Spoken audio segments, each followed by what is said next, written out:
വിശുദ്ധ മാർക്കോസിൻ്റെ സുവിശേഷം 11-ാം അധ്യായം 12-13. അടുത്ത ദിവസം അവർ ബഥാനിയായിൽ നിന്ന് വരുമ്പോൾ അവന് വിശക്കുന്നുണ്ടായിരുന്നു. അകലെ തളിരിട്ട് നിൽക്കുന്ന ഒരു അത്തിമരം കണ്ട് അതിൽ എന്തെങ്കിലും ഉണ്ടാകാം എന്ന് വിചാരിച്ച് അടുത്ത് ചെന്നു. എന്നാൽ ഇലകളല്ലാതെ മറ്റൊന്നും കണ്ടില്ല. അത് അത്തിപ്പഴങ്ങളുടെ കാലമല്ലായിരുന്നു. അവൻ പറഞ്ഞു, ആരും ഇനി ഒരിക്കലും നിന്നിൽ നിന്ന് പഴം തിന്നാതിരിക്കട്ടെ. അവൻ്റെ ശിഷ്യന്മാർ ഇത് കേട്ടു. പ്രിയപ്പെട്ടവരെ, ബഥാനിയിൽ നിന്ന് വരുന്ന അവസരത്തിൽ കർത്താവിന് വിശന്നു. ഒരു അത്തിവൃക്ഷം ദൂരെ കാണുന്നുണ്ട്. നല്ല പച്ചയാ നിൽക്കുന്ന ഒരു അത്തിവൃക്ഷം. ആ അത്തിവൃക്ഷത്തിനടുക്കൽ പോയി വല്ല പഴമുണ്ടെന്ന്. അത് പഴം കായ്ക്കാത്ത സമയമാണ്. പഴമുണ്ടോ എന്ന് നോക്കി, പഴം ഒന്നുമില്ല. ഇനി നീ കായ്ക്കാതെ പോട്ടെ, ആർക്കും ഗുണമില്ലാതെ പോകട്ടെ എന്നൊരർത്ഥമാണ് അതിനകത്തുള്ളത്. ഈ കാലഘട്ടം ദുഷ്ടതയുടെ കാലഘട്ടമാണ്. മനുഷ്യർ പാപത്തിനു വേണ്ടി ഭ്രാന്ത് പിടിച്ചോടുന്നു. എന്നാൽ ഒരു പനിയെ ശാസിച്ചു നിർത്താൻ പറ്റുന്നില്ല. പത്രോസിന്റെ അമ്മായിയമ്മയ്ക്കുടെ പനി കർത്താവ് ശാസിക്കുന്നു എന്ന് പറയുന്നു. അതിൻ്റെ അർത്ഥം എന്തോ ഞാൻ പറയേണ്ട ആവശ്യമില്ലല്ലോ. പനിയെ ശാസിച്ചു മാറ്റുന്നു. അതിൻ്റെ പിന്നിലുള്ള അർത്ഥം നിങ്ങൾക്ക് അന്ന് തന്നെ മനസ്സിലാകും. ദുഷ്ടതയുടെ കാലഘട്ടം പെരുകുന്നു. അപ്പം പറഞ്ഞ മക്കൾ അനുസരിക്കുന്നില്ല. മക്കൾ യഥേഷ്ടം താന്തോന്നികളായി മാറുന്നു. കണ്ടതുപോലെയെല്ലാം കഴിച്ചു കൂട്ടുന്നു. അതിനകത്തുകൂടി കഞ്ചാവും ഭ്രംശുകളും കൂടെ കഴിച്ച് അതിൻ്റെ എക്സ്പീരിയൻസും കൂടെ കിട്ടട്ടെ എന്നും പറഞ്ഞ് നീങ്ങുകയാണ്. ഇൻക്വിസിറ്റീവ് സെൻസ് വളരെ കൂടുന്നുണ്ട്. അതിനാൽ അവൻ എല്ലാം കണ്ടുപിടിക്കാൻ അറിയണം എന്നുള്ള ആ അറിവിൻ്റെ ആകാംക്ഷ കൊണ്ടുപോയി എത്തിക്കുന്നത് പാപത്തിൻ്റെ ഗർത്തത്തിൽ. സങ്കീർത്തകൻ പറയാണ്, അവൻ ദൈവത്തോട് ഒട്ടിച്ചേർന്നിരിക്കുന്നതിനാൽ അവന് രക്ഷ ഉറപ്പാണ്. പ്രകൃതിയെ കണ്ടും രോഗത്തെ കണ്ടും പേടിക്കണ്ട. ഇന്ന് ക്യാൻസർ രോഗം പിടിപെട്ട് ഓടി നടക്കുകയാണ്. എവിടെ ചെന്ന് ചാകാം, എവിടെ ഒരു ആശ്വാസം കിട്ടും? ഭയപ്പെടേണ്ട. ഞാൻ മരണത്തെ ജയിച്ചിരിക്കുന്നു, ലോകത്തെ ജയിച്ചിരിക്കുന്നു, തിന്മയെ ഞാൻ നിഷ്കാസനം ചെയ്തിരിക്കുന്നു. വിശ്വസിക്കുന്നു. എന്നിൽ അടുക്കുന്നവൻ ഇതെല്ലാം തിരിച്ചറിയും. ഇവിടെ നിന്ന് ഞാൻ മകളുടെ പനി മാറ്റി, മകളും അപ്പനും വന്നു, മകളുടെ പനി മാറ്റി കൊടുത്തു. മകളുടെ പനി മാറ്റി കൊടുത്തപ്പോൾ വീട്ടിൽ ഇരുന്ന അമ്മയ്ക്ക് പനി കയറി പിടിച്ചു. അതെങ്ങനെ പിടിച്ചു പറ? വീട്ടിൽ സുഖമായിട്ടിരുന്ന അമ്മയ്ക്ക് കയറി പനി പിടിച്ചു. അതെങ്ങനെ പിടിച്ചു? ഇവിടെ അമ്മ പനി കൊണ്ട് കലശലായിട്ട് വന്നു. വീട്ടിലിരുന്ന ഇവിടെ നിന്ന് അവൾക്ക് മാറി, വീട്ടിലിരുന്ന മകൾക്ക് പനി കയറി പിടിച്ചു. മെഡിക്കൽ ട്രീറ്റ്മെന്റിന് ഇതിനൊരു മറുപടി തരാൻ പറ്റുമോ? ചവറ് പോലെ ഇത് നടക്കുന്നുണ്ട്. നിങ്ങൾക്കത് മനസ്സിലാകും. ഇന്ന് ദുഷ്ടതയുടെ കാലഘട്ടം. നീ ജാഗ്രതയോടെ ഇല്ലെങ്കിൽ നീയും വീഴും. ദുഷ്ടതയുടെ കാലഘട്ടമാണ്. ആരെ വിഴുങ്ങേണ്ടു എന്ന് ഓടി നടക്കേണ്ട. വെളിപാടിന്റെ പുസ്തകം 12-ാം അധ്യായം 12-ാമത്തെ വാക്യം. അതിനാൽ സ്വർഗമേ, അതിൽ വസിക്കുന്നവരെ ആനന്ദിക്കുവിൻ. എന്നാൽ ഭൂമിയെ, സമുദ്രമേ, നിങ്ങൾക്ക് ദുരിതം. ചുരുങ്ങിയ സമയമേ അവശേഷിക്കുന്നുള്ളൂ എന്നറിഞ്ഞ് അരിശം കൊണ്ട പിശാച് നിങ്ങളുടെ അടുത്തേക്ക് ഇറങ്ങി. അരിശം മൂത്ത് പിശാച് നിങ്ങളുടെ ഇടയിലായിട്ട് ഇറങ്ങിക്കഴിഞ്ഞു. എന്ത് ചെയ്യും? നിങ്ങൾക്ക് 10, 35, 55, 65 രൂപ ശമ്പളം കിട്ടുന്നു. Don't satisfied with that. ഒരു മിന്നൽ നിമിഷം കൊണ്ട് അത് അത്രയും നഷ്ടപ്പെടാൻ നേരം എടുക്കില്ല. അപ്പൻ 1-ാം തീയതി ശമ്പളം വാങ്ങിച്ചു വയ്ക്കുക 85,000 രൂപ. വീട്ടിൽ വരുമ്പോൾ മക്കൾക്കെല്ലാം രോഗം കൊണ്ടുപോയി ഓരോന്നായിട്ട് കൊണ്ടുപോകും. ആ 85,000 രൂപ തീരുന്നത് വരെ ഇത് വിടില്ല. തീർന്നു കഴിയുമ്പോൾ പതുക്കെ രോഗം മാറി വീട്ടിൽ വരും. അടുത്ത ശമ്പളത്തിന് വേണ്ടി അത് വാപ്പളന്ന് കാത്തിരിക്കും. ആര് വാപ്പളന്ന് കാത്തിരിക്കും? ദുഷ്ടശക്തികൾ. നിന്നെ കരിയിച്ചിട്ടേ അടങ്ങുള്ളൂ. കാരണം അത് ദുഷ്ട തീയിലാണ് കരിഞ്ഞിരിക്കുന്നത്.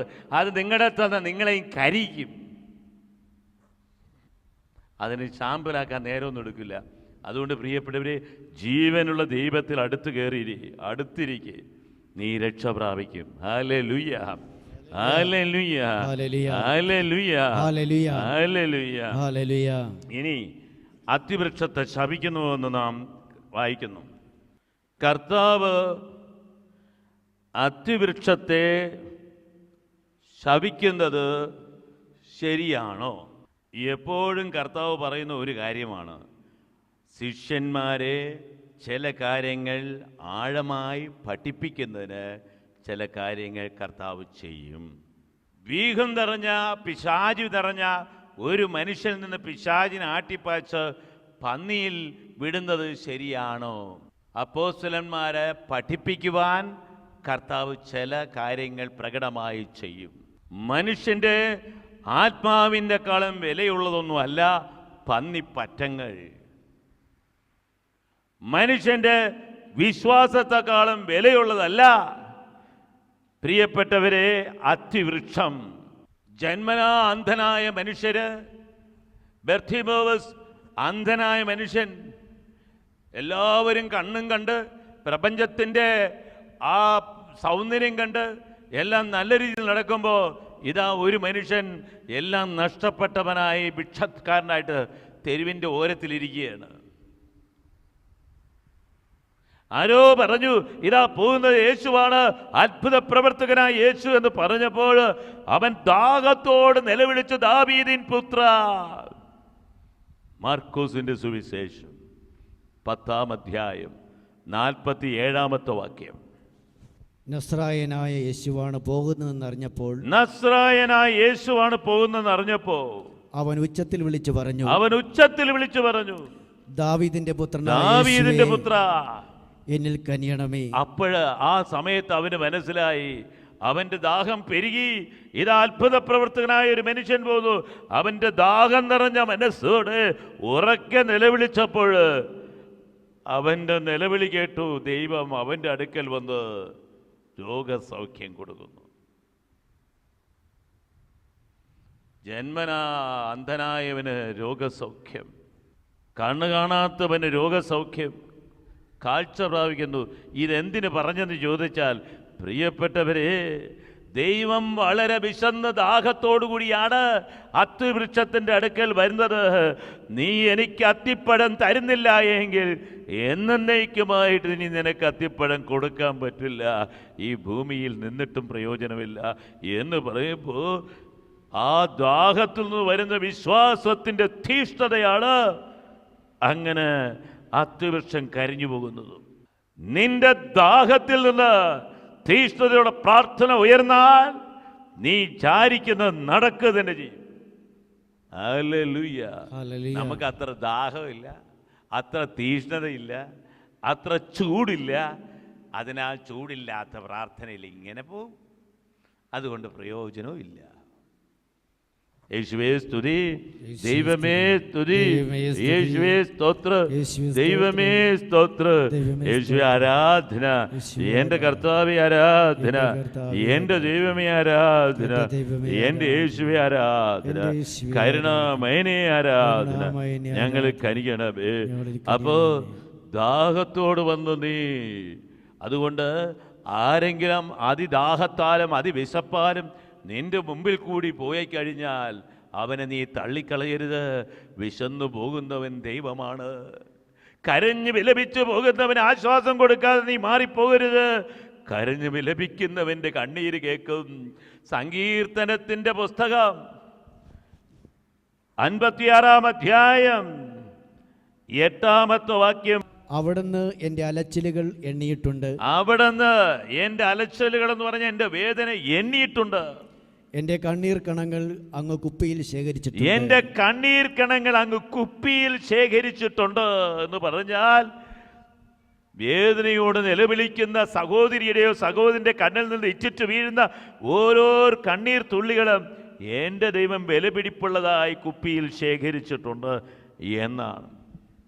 അപ്പോൾ അങ്ങനെ ആ കണ്ണുനീരോടുള്ള പ്രാർത്ഥന എൻ്റെ ദൈവം കേട്ടിരിക്കും, കേൾക്കാതെ പോകാൻ സാധിക്കില്ല. നീ ഹൃദയം നൊന്ത് കരഞ്ഞാൽ നിന്റെ പ്രാർത്ഥന ദൈവം കേൾക്കാതെ അപ്പുറത്ത് കടക്കില്ല. അദ്ദേഹം ഈസ് ഫുൾ ഓഫ് മേഴ്സി. കരുണയുടെ സമുദ്രമാണ് ദൈവം. അവൻ നിന്റെ നിന്റെ നിലവിളി കേൾക്കാതെ അദ്ദേഹത്തിന് അപ്പുറത്തോട്ട് പോകാൻ സാധിക്കില്ല. Hallelujah, hallelujah, hallelujah, hallelujah. അതുപോലെ വിശന്ന് പൊരിഞ്ഞു വന്നപ്പോ അത്തിവൃക്ഷത്തിന്റെ അടുത്ത് പോയി എല്ലാം തപ്പി നോക്കി, ഒരു പഴമെങ്കിലും ഉണ്ടോ?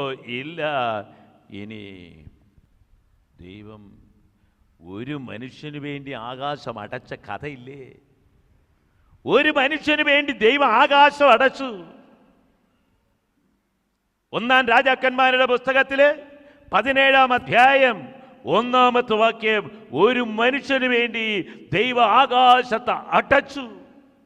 ഒരു സ്ത്രീക്ക് വേണ്ടി അബ്രഹാമിന്റെ ഭാര്യയായ സാറ അറിവില്ലാതെ അവിടുത്തെ രാജാവ് തൊട്ട് കിടക്ക പങ്കുവയ്ക്കുവാൻ പരിശ്രമിച്ചപ്പോ ആ അരമനയിലെ എല്ലാ തോഴിമാരുടെയും ഗർഭപാത്രത്തെ അടച്ച ദൈവം, നീ അവളെ തൊട്ടാൽ നീ കരിഞ്ഞു പോകും, നീ ചത്തുപോകും എന്ന് പറഞ്ഞുകൊണ്ട് ആ കൊട്ടാരത്തിലെ എല്ലാ പെണ്ണുങ്ങളുടെയും ഗർഭപാത്രത്തെ ദൈവം അടച്ചില്ലേ? ഒരു സ്ത്രീക്ക് വേണ്ടി ദൈവം കരുതുന്നവൻ അന്ത്യം വരെ കരുതും. ദൈവം തൻ്റെ പ്രിയനായി ഏറ്റെടുക്കുന്നവനെ തൊട്ട് കളിച്ചാൽ കൈ കരിഞ്ഞു പോകും. ഒരു മനുഷ്യന് വേണ്ടി ആകാശത്തടച്ചവൻ, ഒരു മനുഷ്യന് വേണ്ടി ഗോളങ്ങളെ തകർക്കുന്നവൻ, അവൻ്റെ പ്രിയന് വേണ്ടി ദൈവം എന്തും എന്തും ചെയ്യും. Hallelujah, hallelujah, hallelujah, hallelujah. എലിയാ പ്രവാചകൻ ആഹാബിനെ കണ്ടപ്പോൾ ചാടി വീണ്, രാജാവാണ് ആഹാബ്, ചാടി വീണ് ഇനി ഞാൻ പറയുന്ന അല്ലാതെ ആകാശം തുറക്കപ്പെടില്ല എന്ന് പറഞ്ഞ് 3 വർഷവും 6 മാസവും ആകാശം അടയ്ക്കപ്പെട്ട് ഒരു തുള്ളി വെള്ളം ഭൂമിയിൽ കിട്ടാതെ വന്നപ്പോൾ ലക്ഷോപലക്ഷങ്ങൾ കരിഞ്ഞു പോയെങ്കിൽ നിങ്ങൾ ചോദിക്കില്ലേ, ഇത്രയും ലക്ഷോപലക്ഷങ്ങൾ കരിയാൻ എൻ്റെ ദൈവം ഏലിയാ പ്രവാചകന്റെ പ്രാർത്ഥന എന്തിന് കേട്ടു എന്ന് നിങ്ങൾ ചോദിക്കില്ലേ?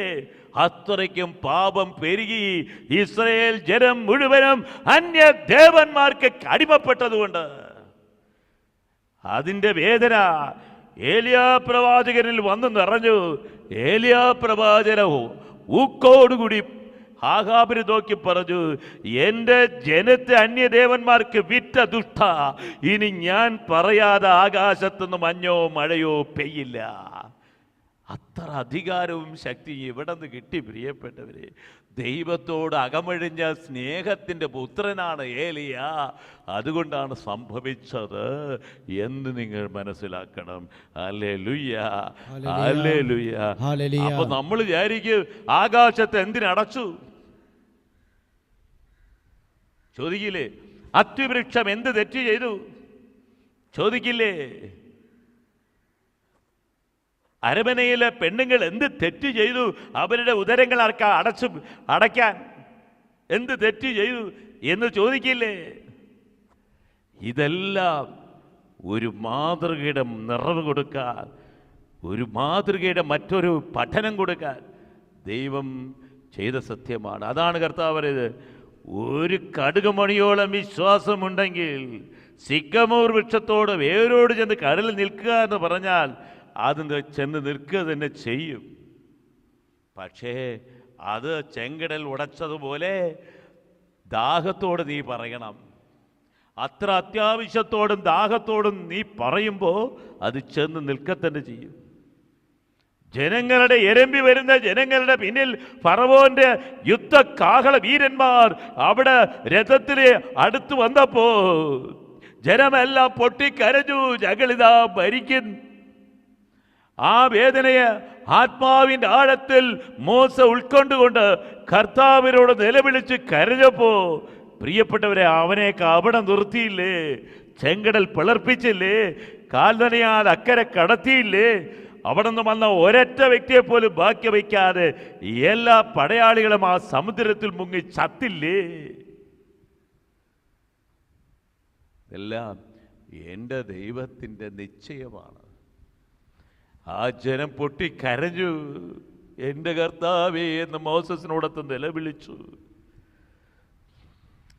അവരവിടെ തന്നെ നിർത്തിയിട്ട് ചെങ്കടൽ രണ്ടായി പിളർപ്പിച്ചില്ലേ? ചിലപ്പോൾ അങ്ങനെ വിളിക്കാതിരുന്നെങ്കിൽ ചിലപ്പോൾ മറിച്ച് സംഭവിച്ചേനെ. കർത്താവിനെ വിളിച്ചവർ ഞങ്ങളെ രക്ഷിക്കണേ എന്ന് കർത്താവിനെ നോക്കി വിളിച്ചു. Hallelujah, hallelujah, hallelujah. ഒരു മനുഷ്യന് വേണ്ടി ആകാശമടയ്ക്കും, ഒരു സ്ത്രീക്ക് വേണ്ടി ഒരു സ്ത്രീക്ക് വേണ്ടി രാജാങ്കണത്തിലെ എല്ലാ സ്ത്രീകളുടെയും ഉദരത്തടച്ചു. Hallelujah, hallelujah. അതുകൊണ്ട് നിങ്ങൾ അത്ര കണ്ണുനീരോട് വേദനയോട് കരയുന്നുവെങ്കിൽ ആ ഓരോ തുള്ളി കണ്ണീരും എൻ്റെ ദൈവത്തിൻ്റെ മുമ്പിൽ വിലപ്പെട്ടതാണ്. നീ നിൻ്റെ ഭാര്യയ്ക്ക് വേണ്ടി കരയുമായിരിക്കാം, നീ നിൻ്റെ മക്കൾക്ക് വേണ്ടി കരയുമായിരിക്കാം. അതിനപ്പുറം നിൻ്റെ കരച്ചിൽ പോകുന്നില്ല, അതും ഒരു ഡിഫക്റ്റാണ്. നീ നിൻ്റെ കുഞ്ഞുങ്ങൾക്ക് വേണ്ടി കരയുമായിരിക്കാം, സ്വാഭാവികമാണ്. എന്നാൽ അന്യ കുഞ്ഞുങ്ങൾക്ക് വേണ്ടി കരയുന്നതാണ് കുറച്ചുകൂടെ വിശാലമായി പോകുന്നത്. ആരാ തൻ്റെ കുഞ്ഞുങ്ങൾക്ക് വേണ്ടി കരയാത്തത്? സ്വാഭാവികമാണ്. അതിസ്വാഭാവികമൊന്നും നിങ്ങളുടെ ജീവിതത്തിൽ സംഭവിക്കുന്നില്ല. അതിസ്വാഭാവികമായ കാര്യങ്ങൾ സംഭവിക്കുമ്പോൾ അതിസ്വാഭാവികമായിട്ടുള്ളവനെ നീ സ്വന്തമാക്കുകയാണ്. Hallelujah, hallelujah, hallelujah. അപ്പോൾ ഈ രണ്ട് വാക്യങ്ങളാണ്. കർത്താവിന് വിശന്നു, കർത്താവിന് ദാഹിച്ചു. അത്തിപ്പഴമുണ്ടോ എന്ന് തപ്പി നോക്കാൻ തുടങ്ങി. ഒരു അത്തിപ്പഴവും കിട്ടിയില്ല. ഇലയല്ലാതെ അതിനകത്തൊന്നുമില്ല. എനിക്ക് തരാത്തവൻ ലോകത്തിനെന്തിന്? എനിക്ക് തരാത്തവൻ ലോകത്തിനെന്തിന്? ഇത് പറഞ്ഞാൽ മതി, അത് താനെ മൂടോട് കരിഞ്ഞു പോകും. അത്രയ്ക്കും വിശന്നും ദാഹിച്ചും വന്ന് എനിക്ക് തരാത്തവൻ ലോകത്തിനെന്തിന്? നമ്മളും വളരെ സൂക്ഷിക്കണം പ്രിയപ്പെട്ടവരെ. നമുക്ക് രക്ഷ വേണമെങ്കിൽ വളരെ സൂക്ഷിക്കണം.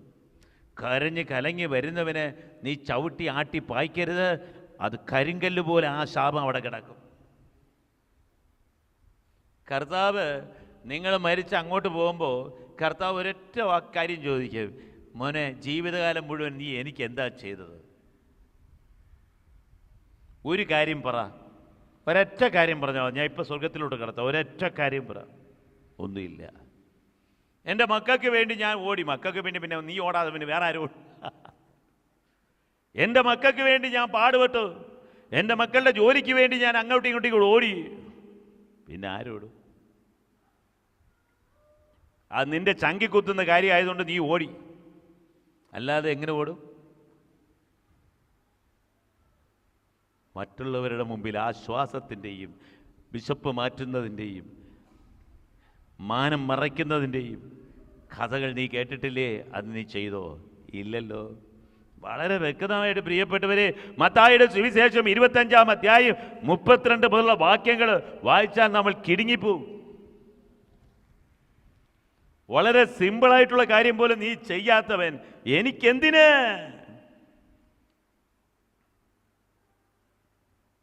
ഇത് ചോദിക്കുമ്പോൾ നിങ്ങളെല്ലാവരും വിറയ്ക്കുന്ന സമയമുണ്ടാകും. ഇതുപോലും ചെയ്യാത്തവൻ, നിനക്ക് ഞാൻ 85 വയസ്സ് വരെ നീ ജീവിക്കാൻ ഈ ഭൂമിയിൽ തന്നു. നീ ഒരു സെക്കൻഡ് പോലും നീ എനിക്ക് വേണ്ടി അധ്വാനിച്ചിട്ടല്ല. നീ എനിക്ക് എന്തിന്? ഈ ചോദ്യം ഒരിക്കലും നിങ്ങൾക്ക് സംഭവിക്കാതിരിക്കട്ടെ. Hallelujah, hallelujah, hallelujah. പ്രിയപ്പെട്ടവരെ, അകമഴിഞ്ഞ് കർത്താവിനെ സ്നേഹിക്കുകയും അകമഴിഞ്ഞ് നിന്നെപ്പോലെ അയൽക്കാരനെ സ്നേഹിക്കുകയും അകമഴിഞ്ഞ് നന്മ ചെയ്യുകയും ചെയ്യാൻ പരിശ്രമിക്കുക. എപ്പോഴും കച്ചവടം കച്ചവടം കച്ചവടം, ഇങ്ങതാ എന്ന് പറയുന്ന ഒരു അനുഭവം മാറി കർത്താവിൻ്റെ മഹത്വത്തെ തിരിച്ചറിഞ്ഞു കൊടുക്കാൻ ഒരു വലിയ ഹൃദയം നിനക്കുണ്ടാകട്ടെ. Hallelujah, hallelujah. അത് ദൈവം കൊതിയോട് ആഗ്രഹിക്കുന്നു, ആകാംക്ഷയോട്. അത് ദൈവ ആകാംക്ഷയോട്, അത്തിവൃക്ഷത്തോട് ആകാംക്ഷയോട് പോയി തപ്പി നോക്കി പഴമില്ല കരിഞ്ഞു പോയതുപോലെ നിന്റെ അടുക്കലും ആകാംക്ഷയോട് വന്ന് നോക്കും. മോനെ, നീ എനിക്ക് വേണ്ടി എന്ത് ചെയ്തു? ഒന്നും ചെയ്തില്ലെങ്കിൽ ഇനി 85 വരെ ആയുസ് തന്നിട്ട് നിനക്കെന്ത് പ്രയോജനം? നീ പൊയ്ക്കോ എന്ന് പറയേണ്ട സ്ഥിതി. നമ്മൾ ഓരോരുത്തരും ഗുണമില്ലാത്ത അത്തിവൃക്ഷം പോലെ ആയിപ്പോകരുത്. പലപ്പോഴും അങ്ങനെയാണ്. കരുണയുള്ള ദൈവം നിന്നെ ആശീർവദിച്ച് അനുഗ്രഹിക്കുമാറാകട്ടെ. ദൈവത്തിൻ്റെ മഹത്വം അതാണ്.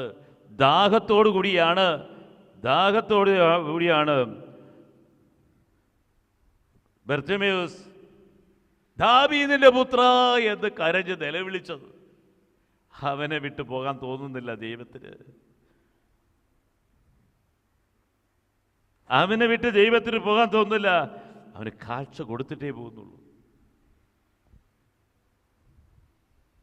നിന്റെ ദാഹത്തോടുകൂടിയ കരച്ചിൽ എൻ്റെ ദൈവം സങ്കീർത്തനത്തിൻ്റെ പുസ്തകം 56-ാം അധ്യായം 8-ാമത്തെ വാക്യത്തിൽ പറയുന്നത് പോലെ കുപ്പിയിൽ ശേഖരിക്കുന്നു. അത് നിധി പോലെ ശേഖരിക്കുന്നു.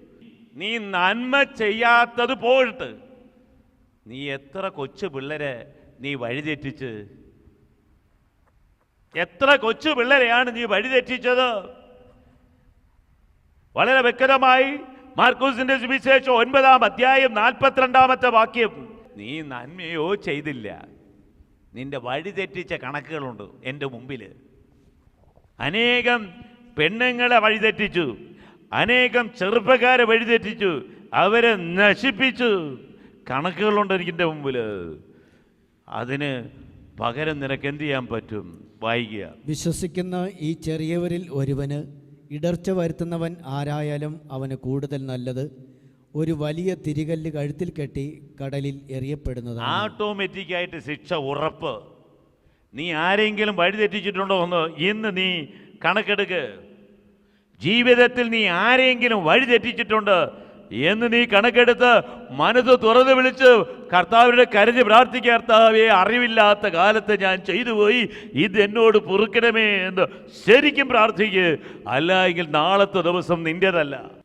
എൻ്റെ ദൈവം നീ വഴിതെറ്റിച്ചിട്ടുണ്ടെങ്കിൽ അതിൽ തന്നെ ശിക്ഷ ഉറപ്പ്. മാറ്റിയിരുത്തിയിട്ട് കാര്യമില്ല.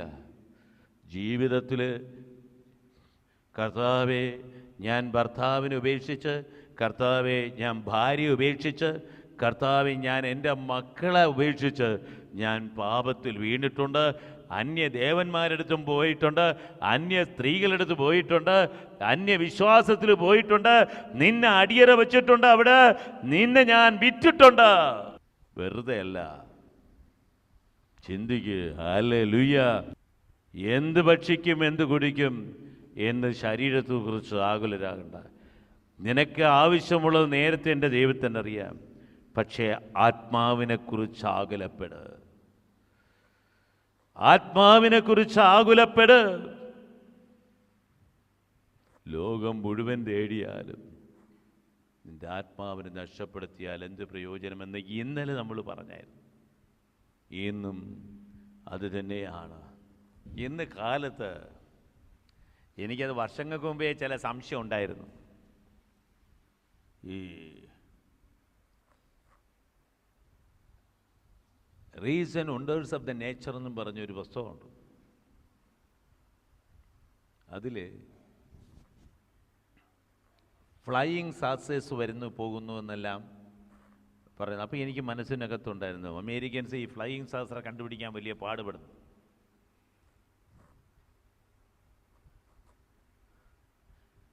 അപ്പോൾ ഇന്ന് കാലത്ത് അതിന് മറുപടി എനിക്ക് കിട്ടി. കർത്താവ്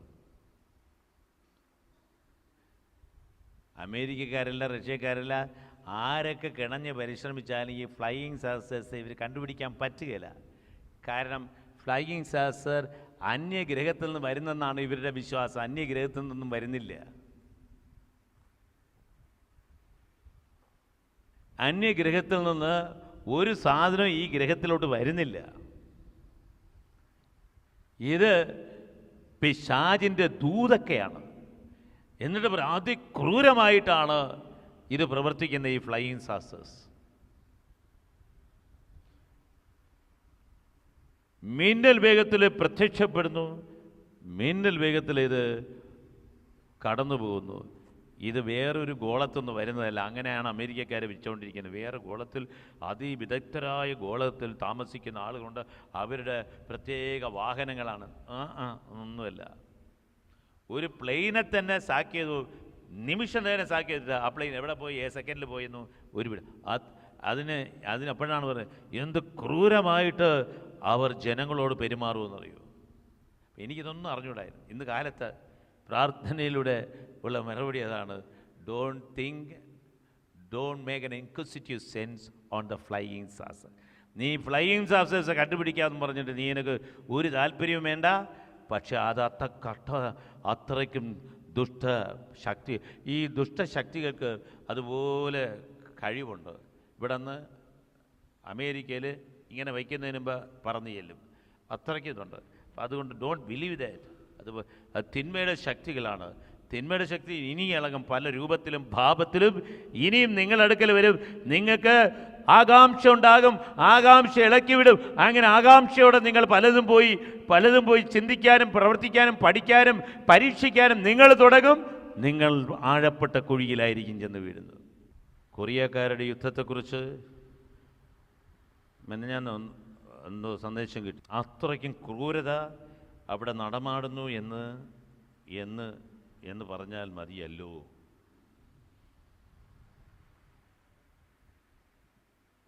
ഇരുപത്തിനാല് മണിക്കൂറിൽ 23 മണിക്കൂർ അടുപ്പിച്ച് അവർ ജോലി ചെയ്യണം. ഈ ജോലി ചെയ്യുന്നതിനിടയിൽ അവർ ഉറങ്ങിപ്പോയാൽ ചിലപ്പം വെടിവെച്ച ആളെ കൊന്നുകളയും. അതുകൊണ്ട് ആളുകൾ ഭയന്ന് കമ്പിയുടെ മുകളിൽ നിന്നാണ് ജോലി ചെയ്യുന്നത്. പിശാചിനേക്കാളും ക്രൂരരായ മനുഷ്യർ ഉദയം ചെയ്യുന്നുണ്ട് എന്നത് വാസ്തവമാണ്. അവന് ഇരിക്കപ്പെടുകയില്ല. അണുബോംബ് ഏതെങ്കിലും രാജ്യത്തിൽ വിടാതെ അവന് സമാധാനമുണ്ട്. ഏതെങ്കിലും രാജ്യത്തിൽ വിട്ട് ലക്ഷങ്ങളുടെ കരച്ചിലും കണ്ണീരും കാണാതെ ഈ ദുഷ്ടന്മാർക്ക് വിശ്രമം ഉണ്ടാവില്ല. അങ്ങനെ വളരുന്നുണ്ട്, ഉയരുന്നുണ്ട്. അതുകൊണ്ട് തന്നെയാണ് യൂദാസിന്റെ പുസ്തകം 1-ാം അധ്യായം, ഒരു അധ്യായമുള്ളൂ. യൂദാസിന്റെ പുസ്തകം 1-ാം അധ്യായം 4-ാമത്തെ വാക്യത്തിൽ പറഞ്ഞിരിക്കുന്നതും അത് തന്നെയാണ്. പണ്ട് തന്നെ ശിക്ഷയ്ക്കായി നിശ്ചയിക്കപ്പെട്ടിരുന്ന ചില ദുഷ്ടമനുഷ്യർ നിങ്ങളുടെ ഇടയിൽ പണ്ടേ തന്നെ ശിക്ഷയ്ക്ക് നിശ്ചയിക്കപ്പെട്ടിരിക്കുന്ന ദുഷ്ടമനുഷ്യർ നിങ്ങളുടെ ഇടയിൽ കടന്നുകൂടിയിട്ടുണ്ട്. ഇപ്പോഴും കർത്താവ് പറഞ്ഞ വേറൊരു ആശയം ഓർമ്മ വരുന്നുണ്ട്. ഇപ്പോൾ ഇത് പറഞ്ഞപ്പോഴാണ് ഓർമ്മ വരുന്നുണ്ട്.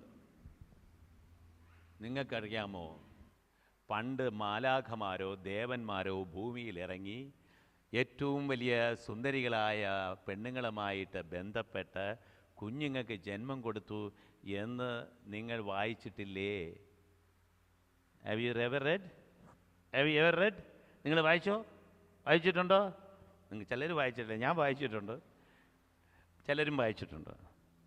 അതിനെക്കുറിച്ച് എനിക്ക് പണ്ട് ഒരു സംശയം ഉണ്ടായിരുന്നു. ഇതെങ്ങനെ കർത്താവ് പറഞ്ഞു ഇന്നും അത് നടക്കും. എന്തുകൊണ്ടെന്നാൽ പറഞ്ഞതാണ്, എന്തുകൊണ്ടെന്നാൽ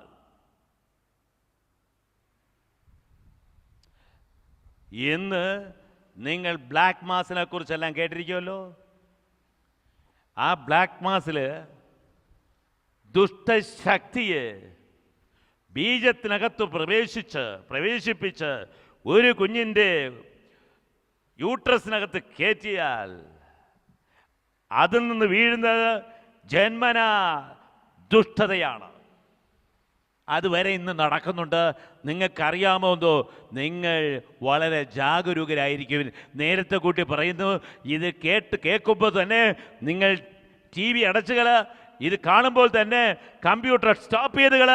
വേണ്ട, അറിയാതെ ഇതിൻ്റെ ഒരു അംശം നിങ്ങളുടെ മനസ്സിൽ കയറിയ നിങ്ങൾക്ക് തീഷ്ണത കൂടും. അങ്ങനെ നിങ്ങൾ ചിലപ്പോൾ ആ വഴി, തെറ്റായ വഴിയിലോട്ട് കയറും. അങ്ങനെ പിശാച് തന്നെ ആ ബീജത്തിനകത്തിനെ പിശാചിനെ കയറ്റി പാവപ്പെട്ട ഒരു കൊച്ചിൻ്റെ ഉദരത്തിൽ അകറ്റിയാൽ അതിൽ നിന്ന് പറക്കുന്നത് മനുഷ്യനല്ല. എന്നിട്ട് കർത്താവ് പറഞ്ഞത് അതിൽ നിന്ന് പിറക്കുന്ന ആത്മാവല്ല. അങ്ങനെ പിറന്നത് ആത്മാവല്ല, വെറും ജഡത്തിൻ്റെ പുത്രിമാരും പുത്രന്മാരുമാണ്. അത് പൈശാചികമായിട്ട് അപ്രകാരം ചെയ്താൽ പിശാചിൻ്റെ മക്കളാണ്, അതിന് ആത്മാവുണ്ടാവില്ല എന്ന് പറഞ്ഞാൽ അതിന് വേറൊരു ആശയത്തിലാണ് കർത്താവ് പറഞ്ഞത്.